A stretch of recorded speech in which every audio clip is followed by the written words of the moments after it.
राधे कृष्णा दोस्तों, मैं अर्चना गुप्ता वृंदावन से अपने YouTube चैनल ज्योतिष कुंजिका में आपका हार्दिक स्वागत करती हूँ। प्लीज़ मेरे चैनल को सब्सक्राइब अवश्य करें, बेल आइकन दबाना ना भूलें, लाइक और शेयर भी करें। दोस्तों, पूरी जानकारी के लिए वीडियो को अंत तक जरूर सुनें।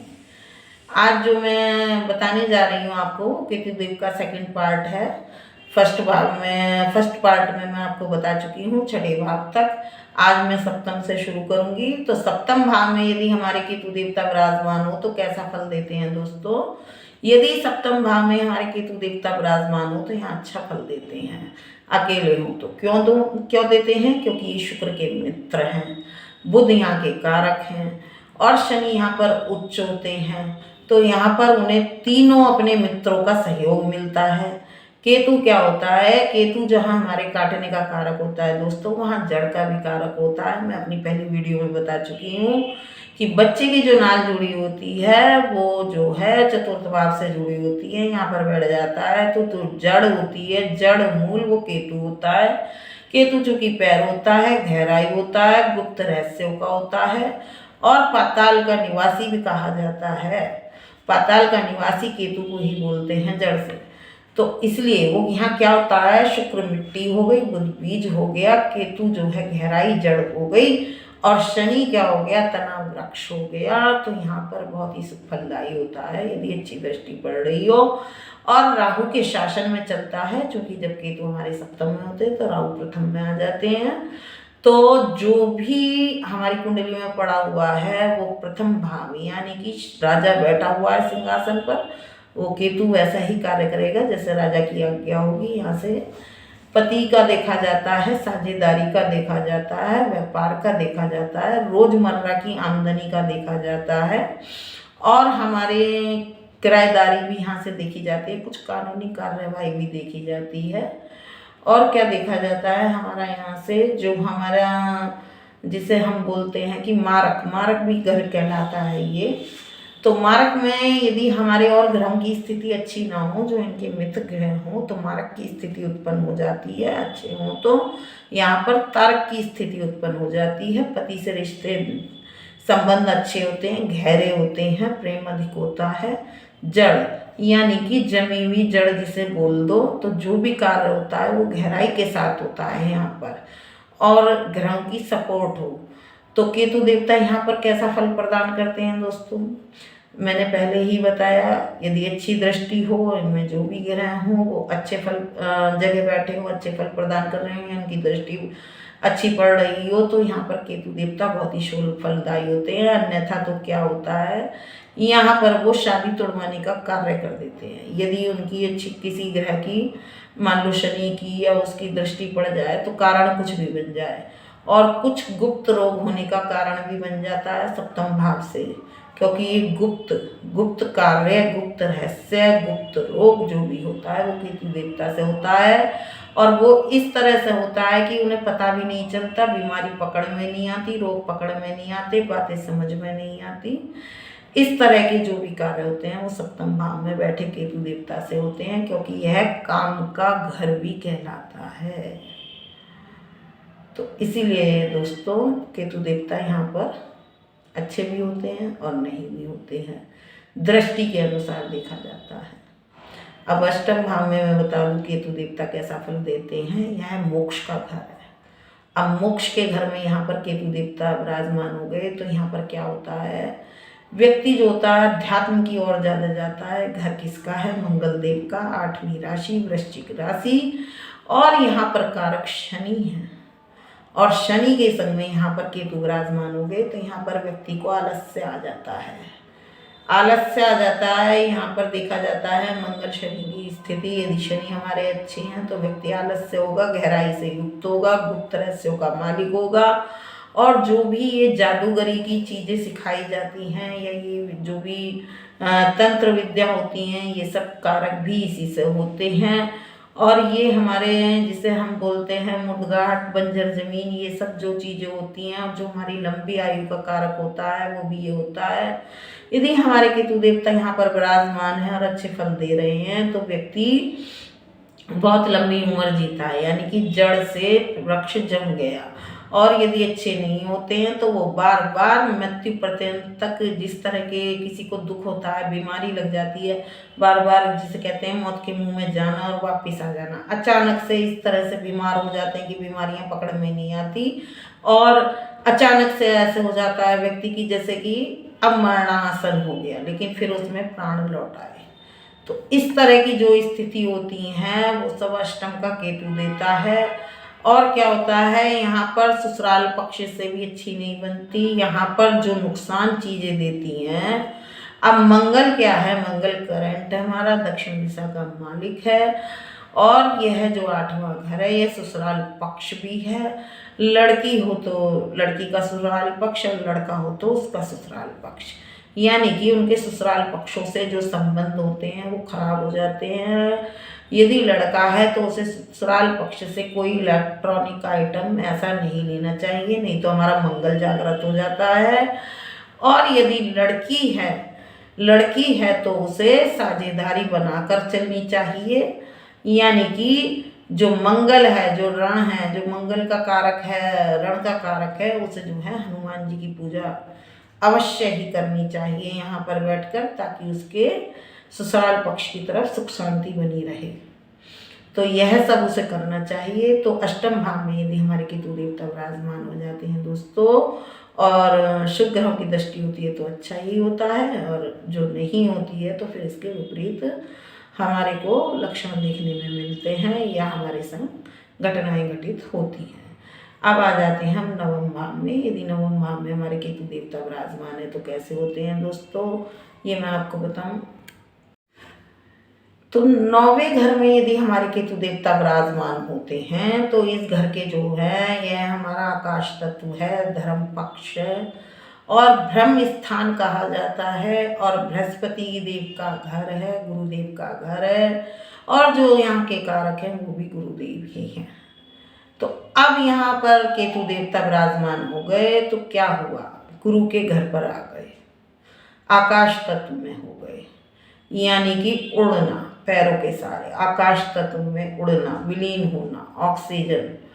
तो क्या हुआ यहाँ पर आकर केतुदेव बहुत अच्छे हो जाते हैं, उच्च के हो जाते हैं, क्योंकि मिथुन राशि में राहु उच्च के और धनु राशि में केतु उच्च के, क्योंकि यहाँ पर उन्हें ज्ञान प्राप्त हो जाता है, ज्ञान के घर में आ जाते हैं। जो उनका पथ होता है वो ज्ञान का पथ हो जाता है, अध्यात्म का पथ हो जाता है, और आंतरिक गहराइयों का पक्ष हो जाता है, यानी कि अपने अंदर में धीरे धीरे अपने अंदर में उतरना। धीरे धीरे अपने अंदर में उतरना मतलब कि अपने आप को जानना, मैं को जानना, मैं कौन हूँ, क्या हूँ, कैसे हूँ। धर्म का घर है, गुरु का घर है, आकाश तत्व है।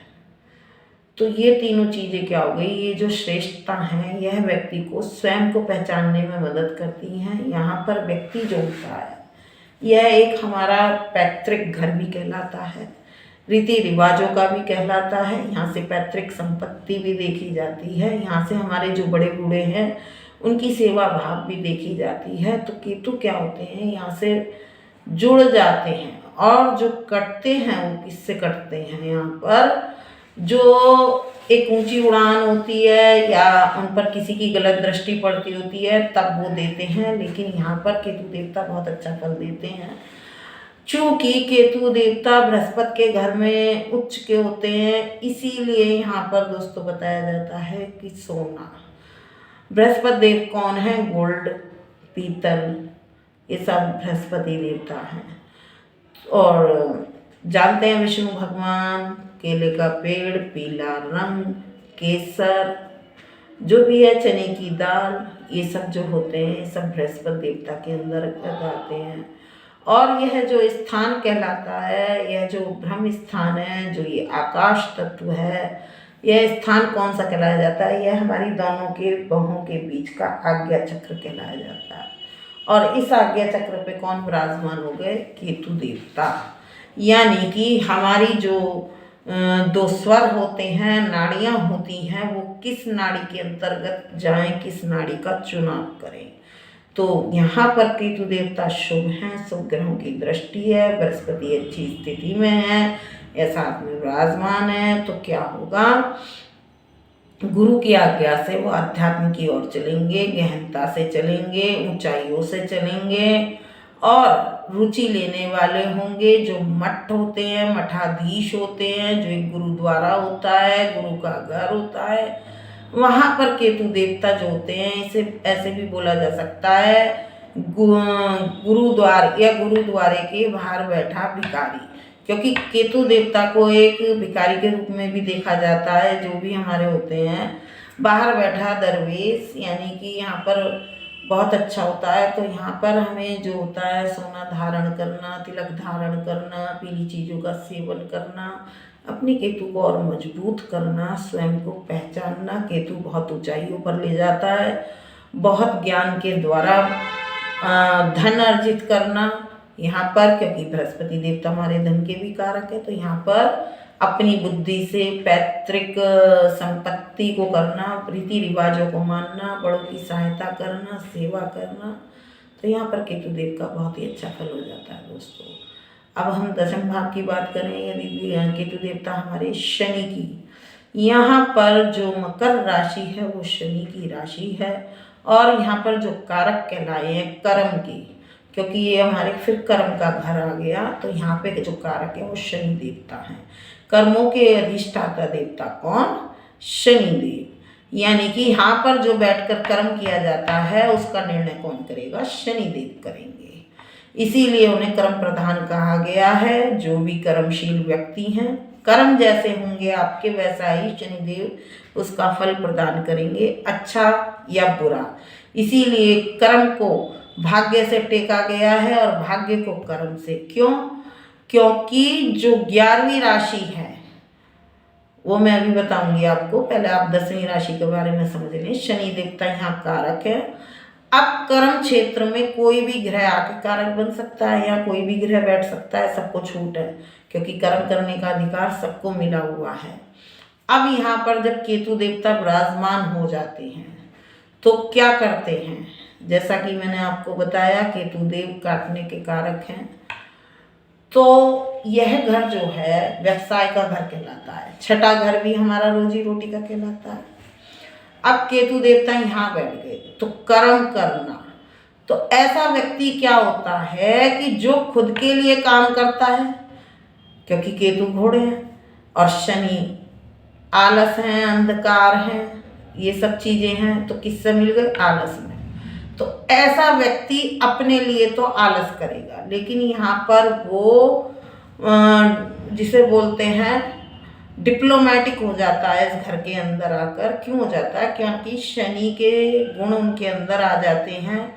गहराई, यानी कि गहराई से चालाकी वाले गुण जिसे बोलते हैं, यहाँ पर केतु देव के अंदर आ जाते हैं और व्यक्ति अत्यधिक चालाक हो जाता है। इस घर में बैठकर डिप्लोमेटिक हो जाता है, यानी कि स्वार्थी बोल दीजिए या स्वयं के बारे में बोल दीजिए, यानी कि यहाँ पर बहुत सारे कार्य करना। जैसा कि मैंने आपको बताया केतु देव बहुत सारी चीज़ों के काट के, किसी चीज़ के तुम छोटे छोटे छोटे टुकड़े कर लो, बहुत सारे इकट्ठे हो जाते हैं। उसी प्रकार से व्यक्ति का जो व्यवसाय होता है वो एक नहीं रहता, वो कई व्यवसाय करता है। कभी इस व्यवसाय में, कभी उस व्यवसाय में, एक व्यवसाय में टिका नहीं रहेगा। उसे हमेशा अपने नौकरी की, व्यापार की, नौकरी में है तो नौकरी की एक नौकरी छोड़ेगा दूसरी पकड़ेगा, व्यापार में है तो एक छोड़ेगा दूसरा पकड़ेगा। स्वयं के लिए यह दिक्कत रहती है, लेकिन ऐसे व्यक्ति दूसरों के लिए बहुत कामयाबी के परिचायक होते हैं और कामयाबी के खोल देते हैं। यदि ऐसे व्यक्ति दूसरों को सलाह दें या ऐसे व्यक्तियों से सलाह ली जाए तो वो दूसरों के लिए बहुत कामगार साबित होते हैं, क्योंकि उनकी जो सोच होती है वो बहुत अच्छी होती है, बहुत सुलझी हुई होती है। ऐसी सोच वाले व्यक्ति बहुत अच्छा, यदि कोई मित्र है, कोई हमारा रिश्तेदार है, कोई हमारा संबंधी है, तो यदि वो जो उससे सलाह लेते हैं और उसकी सलाह के द्वारा कार्य करते हैं तो उन दूसरे लोगों को उससे कामयाबी मिल जाती है, जबकि इसको स्वयं को कामयाबी नहीं मिलती। ये इस घर में बैठकर केतु देव का काम हो जाता है। यदि वो काम दूसरों के लिए कर रहे हैं तो उसमें कामयाब होंगे, यदि वो स्वयं के लिए कर रहे हैं तो वो एक काम छोड़ते रहेंगे, एक पकड़ते रहेंगे, कहीं भी स्थिर नहीं रहेंगे। इसलिए यहाँ पर उन्हें जो भी काम करना है स्थिर वाले काम करने हैं, यानी कि बैठकर काम करने वाले करने हैं, दौड़ने भागने वाले नहीं करने हैं। और किसका घर है ये? धर्म का, कर्म का। तो ऐसा व्यक्ति धर्म कर्म में बढ़ चढ़ कर भाग लेता है। कर्म करने का है, कार्य करने का, कर्मशील, कर्मठ। यदि वो कर्मठ बना रहा तो लाभ लेने से उसे कोई नहीं रोक सकता। और यदि उसने शनि का गुण आलस्य ग्रहण कर लिया तो वह व्यक्ति कभी कामयाब नहीं हो सकता। अब मैं आपको बता दूं 11वीं राशि जो कुंभ राशि है, अब यहाँ पर क्या होता है कि यहाँ पर शनिदेव की राशि है शनि, लेकिन जो कारक है वो बृहस्पति। अब ये जो 11वां घर है वो न्याय का घर कहा जाता है। जैसा कि मैंने कहा कर्मों के फल का न्याय जो है शनिदेव करते हैं। तो न्याय कहाँ पर होता है? गुरु बैठे हैं नवम भाव में और गुरु से आगे बैठे हैं शनिदेव, कर्म के देवता। तो भाग्य और कर्म दोनों जुड़ के, भाग्य और कर्म जुड़ के क्या मिला हमें? 11वां घर लाभ। जब हमारा कर्म होगा भाग्य साथ देगा, यानी कि गुरु साथ देंगे। कर्म हम जो कर रहे हैं उसमें हमें बड़ों का आशीर्वाद, क्योंकि ये बड़ों का है इसलिए कहा जाता है कि हमें अपने बड़ों का आशीर्वाद लेना चाहिए और श्रद्धा भाव रखनी चाहिए, ताकि उनके आशीर्वाद से जो हमने कर्म करा 10वें घर में आके जो हमने कर्म करा तो 11वें घर में जाकर उसका लाभ हमें प्राप्त हो। इसलिए जो हमारे पुराने रीति रिवाज हैं उनको हमको मानना चाहिए। यह रीति रिवाजों का भी है और यह गुरु का भी है और यह मस्तक का भी है, जो कि हमें कभी खाली नहीं रखना चाहिए। दोस्तों जो भी होता है, कहते हैं पहले हम लोग घर से चलते थे तो हमेशा बड़ों के चरणों की रज को ही लगाते थे, है ना, पूजा करी, तिलक चंदन सब कुछ लगाते थे। लेकिन फैशन के चलते ये सब क्या है कि लेडीज नहीं लगाती, जेंट्स नहीं लगाते, अब तो कोई कोई बिंदी भी नहीं लगाता है। तो ऐसा हमें नहीं करना चाहिए, हमें अपने धर्म से जुड़े रहना चाहिए, क्योंकि यह धर्म का घर है।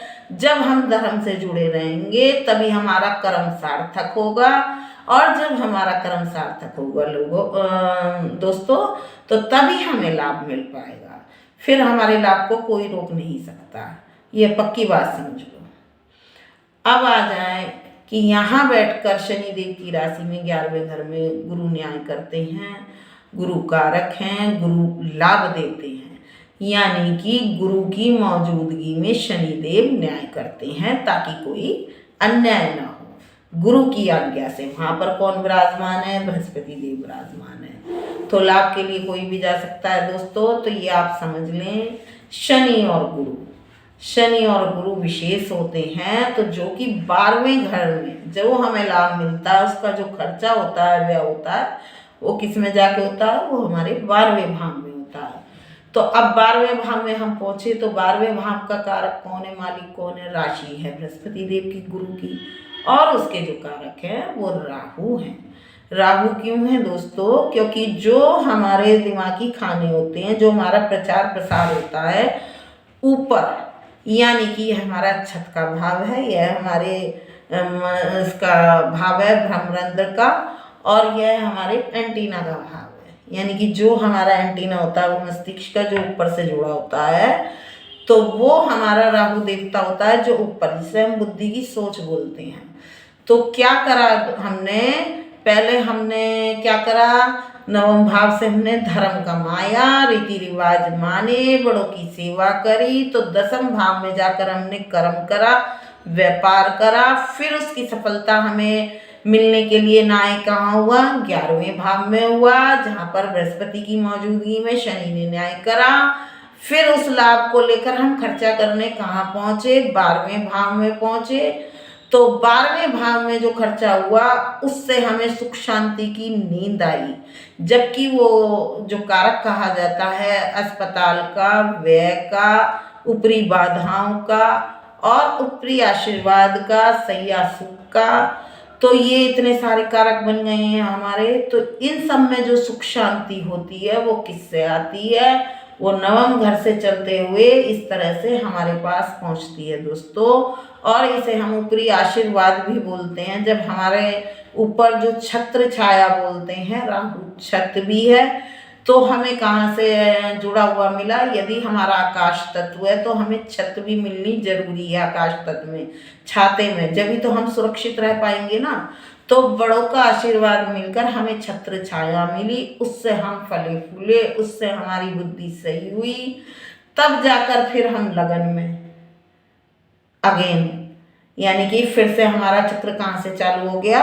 लगन से, व्यक्तित्व से। तो इस तरह से दोस्तों ये सारे भाव आपस में एक दूसरे से जुड़े हुए हैं। आशा करती हूँ आपको समझ में जरूर आया होगा, क्योंकि मैंने बहुत ही सरल भाषा में समझाया है। वीडियो आपको कैसी लगी दोस्तों कमेंट में ज़रूर लिखना, और आगे की वीडियो मैं बनाऊंगी तो उसे भी ज़रूर देखना, और चैनल को शेयर ज़रूर करें, सब्सक्राइब ज़रूर करें। राधे कृष्णा दोस्तों।